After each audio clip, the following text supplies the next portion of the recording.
Printing machine Germany کے ایک sonar گوتنبرگ نے 1455 میں ایجاد کی۔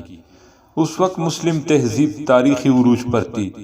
عثمانی خلافت کی عظیم سلطنت ایشیا میں شام، عراق، ایران، آرمینیا، آذربائیجان، اردن، سعودی عرب، یمن، مصر، تیونس، لیبیا، مراکو تک، اور یورپ میں یونان، Rome, Bosnia, Bulgaria, Romania, Estonia, Hungary, Poland, Austria, Crimea تک پھیلی ہوئی تھی۔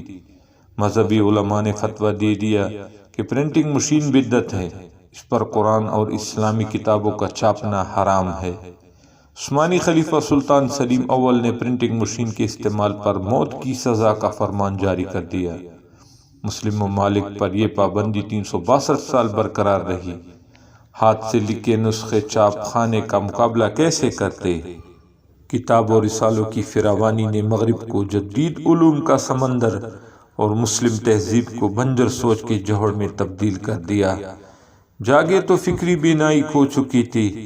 آخر 1817 میں فتویٰ اٹھا لیا گیا، لیکن ان 450 سال کی پابندی نے مسلم تہذیب کو عقیدوں کا ذہنی غلام بنا دیا، از خود سوچنے کی صلاحیت سے محروم کر دیا۔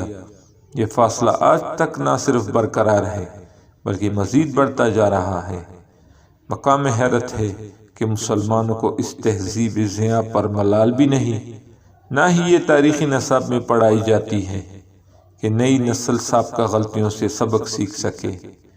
یہ ہماری تاریخ میں کیا جانے والا ایک ظلم تھا، اور اس بارے میں موجودہ نسل کو ذرا بھی معلومات نہیں ہوگی۔ ذرا سوچئے، کیونکہ سوچنا جرم نہیں ہے۔